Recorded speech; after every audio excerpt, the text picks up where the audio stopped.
Kid Comic Club Influencers by Dave Pilkey. Last time in the comic club, some of the kids like it to be quiet so they can concentrate.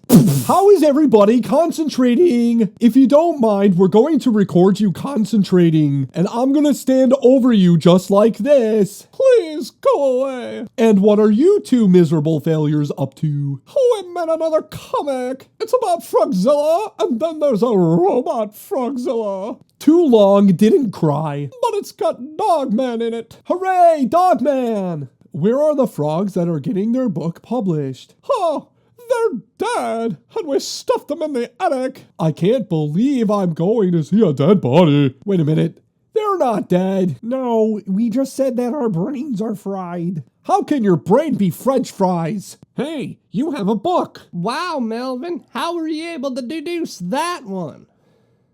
Pure genius. Let me read it. No way. Your breath's gonna make the pages all sticky. That doesn't even make any sense. You wouldn't be able to understand this book anyway. What does it teach you? Teaches you how to be a magician. Wait, where'd you get that ice cream? You gave it to me, 'cause I hypnotized you. It teaches you how to be a magician. Now go get me some ice cream. Here you go. How dare you? Summer Starla, I made you guys some name tags. One's a sun and one's a star. That way I could tell you two apart. I can't keep track of all these characters. They all look the same. And you guys sound the same too. We'll teach you how to distinguish between characters. Yeah, cool. Thanks, Poppy. Chapter 7. Ow.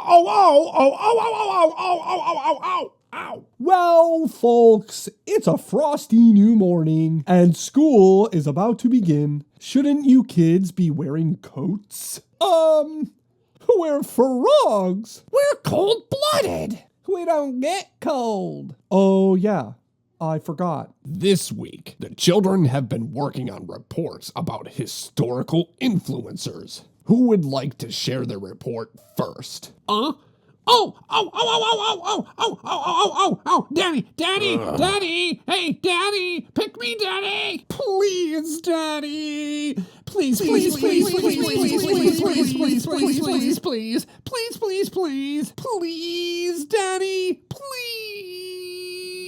All right, Melvin, you may go first. Okay, if you insist. My report is the true story of the worst villain in comic book history. I am Dr. Frederick Wortham, a true story by Melvin the Frog. Back in the 1950s, comics were for everybody. Some comics were for kids, and some weren't. But Dr. Frederick Wortham hated comics. Wah! So he wrote a book about it. Type. And went on TV. Blah, blah, blah. Duh, a doctor on TV? Doy, he must be legit.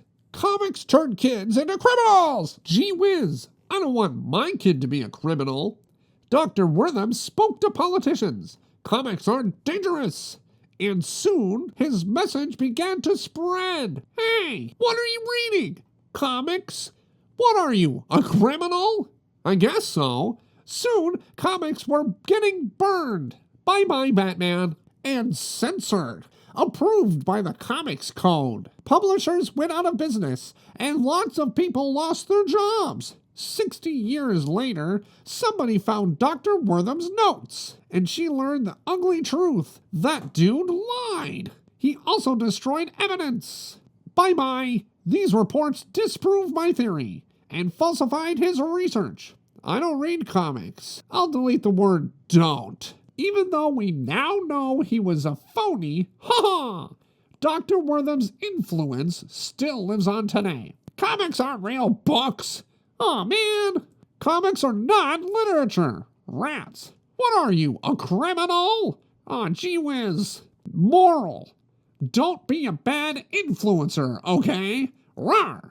The end. This has been a historical significant docu-comic by the world-renowned genius, Melvin the Frog. Melvin the Frog is considered by most to be the ultimate authority on all matters by Time magazine. Did you like it, Daddy? Yes, Melvin. It was very good. But you shouldn't make up quotes. I didn't. Melvin, Time Magazine did not call you the ultimate authority on all matters. I didn't say Time Magazine. I said Time Magazine.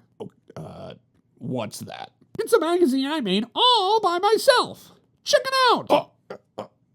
Put that away! If you have time to make silly magazines, then you should be helping Billy, Elle, Deb, and Frida with their book. You all promised to help them, but nobody is doing it. I'm going to help them. Me too. We're gonna teach everybody how to draw characters. Oh, I see. Everyone is going to help, but nobody is doing anything. Uh-oh, Daddy's dropping truth bombs again. Duck and cover! Chapter 8, Poppy's Mistake. Late that night. Hey, Daddy! Why aren't you in bed? I wanted to give you this. I made it for you. Poppy, you're supposed to be asleep. Yeah, but... And don't forget, you should be helping Billy and Deb and Elle and Frida, not making your own comics. You promised to help them. I'm sorry, Daddy. Poppy, wait. Poppy. Two Birds by Poppy. One day, as the world was spinning and the morning just beginning, two birds hatched in one great tree and saw the world quite differently. One looked up and one looked down. One bird smiled and one bird frowned. One bird sang and one bird roared. One said, "Thank you." One cried, "More." Seasons changed and two birds grew. They longed to fly, as most birds do. And so both birds, with wings unfurled, fluttered off to see the world. Two birds tumbled from their nest, even though they tried their best. One bird yelled and cried and swore. One bird said, "Let's try some more." And after many, many tries, two birds finally learned to fly, soaring over land and sea, still seeing things quite differently. One looked down and saw the crowds. One looked up and noticed clouds. One saw mud and trash and cars. One saw moonbeams flecked with stars. One bird saw the rain and cried, "It's too wet to be outside." The other bird said with a laugh, "What a nice day for a bath." One day when they needed rests, two birds made two little nests, side by side upon a branch. One happy home, one ragged ranch. Then a tempest raged outside, so two birds found a place to hide. There they huddled safe and warm as they weathered out the storm. Soon their tree began to sway, and all their trappings blew away. The wild wind raged on and on until their tiny nests were gone. One bird stomped and shook her wings. "We lost our nests! We lost our things!" She cursed the wind that caused this strife. "This is the worst day of my life." The other bird was homeless too, but I am safe, and so are you. And so she raised her voice to say, "I've never known a better day." Many, many years went by, and two birds grew too old to fly, collapsed before the setting sun. One bird said, "My life is done." Too tired to walk, too blind to see, a lifetime choked with misery. She laid upon a rock to die, and with her final breath said, "Why?" The other bird was dying too, for that's what every bird must do, grateful for a chance to live, to see the world, to love, to give. And so she sat upon the ground, beholden to the world around, the trees, the stars, the riverbanks, and with her final word said, "Thanks." Two birds passed away that day. Each saw things a different way. Two birds came, now they are gone, and the world spins on and on.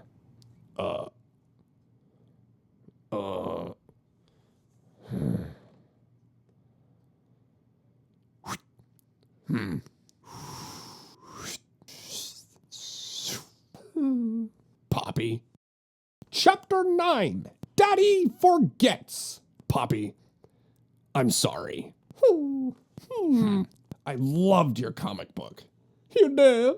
Yes, it was beautiful. Thanks. Can I have a drink of water? Okay. What's wrong, Daddy? Well, your comic really made me think. About what? I don't want to be like the bird who always looked down. You're not like that, Daddy. But I've got some bad habits. It feels like I'm always yelling, always lecturing, and always finding fault. Yeah, but we're pretty bad sometimes. That's true. But you're just little kids. And I need to remember that most of the time, you're really good kids with hearts as big as the moon and the stars. Hey, Daddy, look! It's snowing!